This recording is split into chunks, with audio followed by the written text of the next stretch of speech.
Hello everybody, this is JT Productions and welcome back to another preview and prediction video. Today I'll be doing the Eastern Michigan Eagles.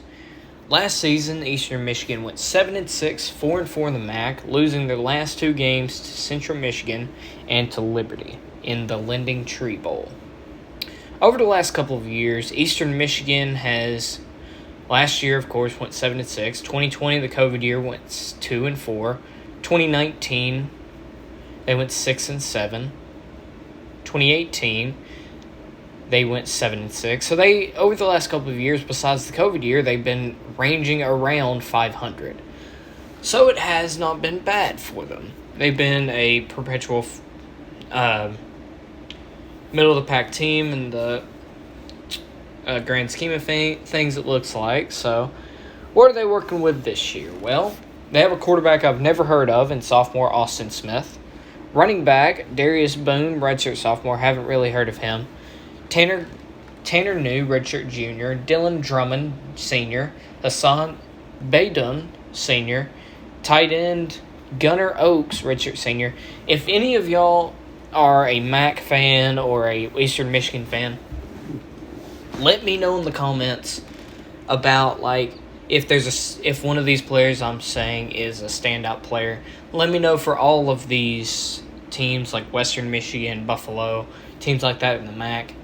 I'm trying to get to where I'm watching a lot more college football, all kinds of the FBS, and with me doing these preview predictions and trying to keep up with what my record is, I'm going to be doing that a lot more. Now, let's continue with the roster look. On the offensive line, you have some veterans in redshirt junior Marcellus Johnson, redshirt senior City So, redshirt senior Richard Bates, redshirt junior Alex Howie, redshirt junior Brian Dooley. So one good thing is you have a veteran offensive line that's played at least for a year or two or three, or started a year or two or three. The defensively, you have a senior defensive tackle in Jordan Crawford, redshirt sophomore Alex Merritt, defensive tackle, linebackers, redshirt junior Jose Ramirez, senior Tariq Spites, and E.J. Williams, redshirt junior at linebacker. In the secondary, you have Kempton Shine, redshirt sophomore, Corey Thomas Jr., redshirt sophomore, Blake Bogan, a redshirt senior, Russell Vaden, redshirt senior, and a graduate Braden Benson, all in the secondary.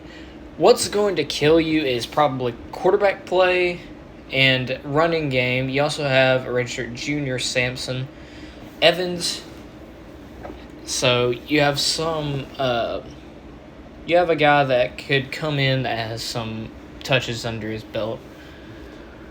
Besides that, the one thing that I would be worried about is quarterback and running back. You have solid receivers in the talent department or the experience department, and the offensive line has experience. Defensively, I would worry about maybe the defensive line. You have some experience, but you also have some raw talent. So, with that being said, let's just jump right into the schedule and stop rambling. Week 1, you play Eastern Kentucky at home. You should win that game. Shouldn't struggle with that at all. Get your quarterback on his feet, see what he looks like. Week 2, you play at Louisiana. This is going to be a tough game. You're in Cajun Field. But they have problems of their own with them losing some players to the transfer portal, Billy Napier being gone.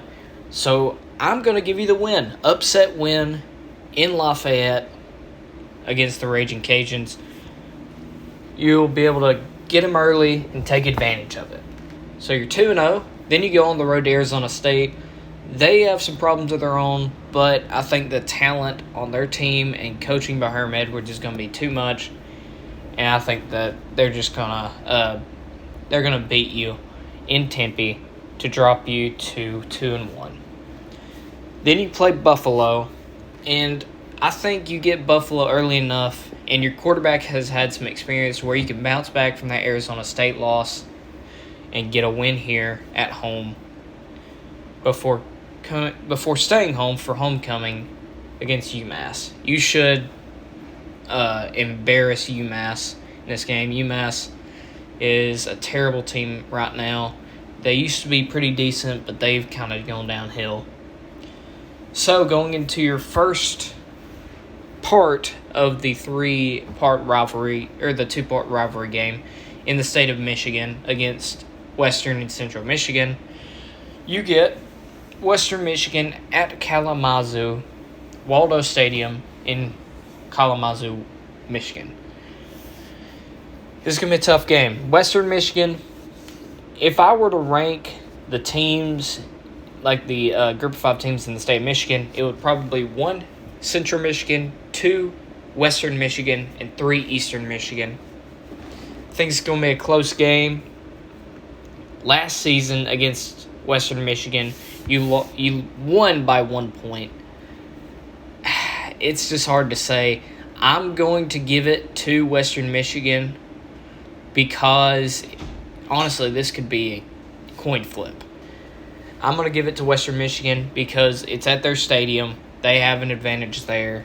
So I think you lose this one and you're 4-2. Then you come back home to play Northern Illinois. And I think Northern Illinois and Rocky Lombardi's going to be too much for you. I think you drop back-to-back games before going back on the road to Muncie, Indiana, take on Ball State. I think that the losing streak is going to continue. Ball State, I think, is going to pick you off here. And you're going to have a 3-game losing streak before coming back home to play Toledo before your bye week. And I think you get a much-needed win here against Toledo, getting momentum back going into the bye week. You're 5. You're 5-4. Yeah, 5-4 going to your bye week. And coming out of it, you have back-to-back road games. One against Akron, and then one against Kent State. You should be able to beat Akron. They have a first-year head coach in Joe Moorhead. I think in a couple of years, Akron will be a respectable group of 5 team, but not in the first year of Joe Moorhead. So I think you'll be able to go to Akron and get a big win. Then you go back on the road to Kent, Ohio to take on Kent State. Kent State lost Dustin Crum last year. I think this is going to be a tough game, but I gave Western Michigan the win on the road last time. So this time, I'm going to give you the win on the road. I think you beat Kent State in Dick Stadium to get your 6th win on the year before coming back home to play Central Michigan. And I think Central Michigan, in a closer game than last year, gets the win to drop you to your 6th loss and you're 6-6 on the year. About what you were last year, no, you were 7-5 last year, but I mean, you've been around this range the last couple of years. I could see you winning a game like against Ball State maybe, or even Western Michigan, but it's just going to be tough. Oh, never mind, you're not 6-6, you're 7-5. I'm sorry, I was looking at the wrong one. But you're 7-5, that's around what you were last year. In Chris Creighton's 9th season at Eastern Michigan, I think you go 7-5. Look, you could win a game against Ball State or Western Michigan, or both to go to 9-3, but it's gonna be tough for you. Anyways, thank you all so much for watching. I hope you all enjoyed, and have a great day. Go Dogs.